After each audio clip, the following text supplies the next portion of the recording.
कर क्या रहे हो? मुझे मतलब समझाओ। कि सिर्फ़ नोट्स लिख के जा रहे हो? बस नोट्स लिख रहे हो, पोथे भर रहे हो और घर ले जा रहे हो, ऐसा ही कुछ? तो अगर क्लास में भी ढंग से आप पढ़ लो, ढंग से ध्यान दे दो, तो चीज़ें तो क्लास में ही याद हो जाती हैं।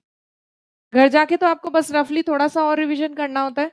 तो अगर आपको याद नहीं हो रहा है, तो समझ लो कोई दिक्कत है, प्रॉब्लम है, आप पढ़ नहीं रहे हो इसका मतलब। कोई ये कहता है ना कि मुझे याद नहीं होता है या मैं कॉन्सेप्ट तो याद रहता है, कॉन्सेप्ट तो समझ लेता हूँ, याद नहीं होता।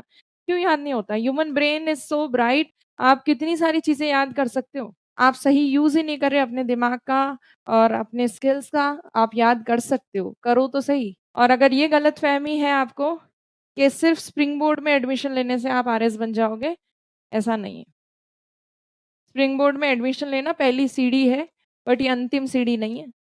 बाकी सीढ़ियाँ तो आपको खुद को चढ़नी है। मेहनत नहीं करोगे, पढ़ाई नहीं करोगे तो कैसे होगा सिलेक्शन?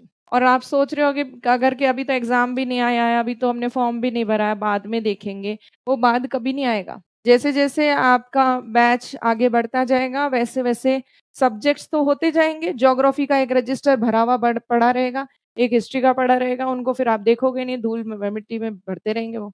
नए सब्जेक्ट चालू हो जाएँगे, साइंस चालू हो जाएगा, पॉलिटी चालू हो जाएगा। तो ज्योग्राफी और हिस्ट्री अगर अभी नहीं करोगे तो बाद में दूसरे सब्जेक्ट्स का लोड और आ जाएगा। अभी कर लो पढ़ाई शुरू, नहीं तो बाद में और ज़्यादा दिक्कत होने वाली है।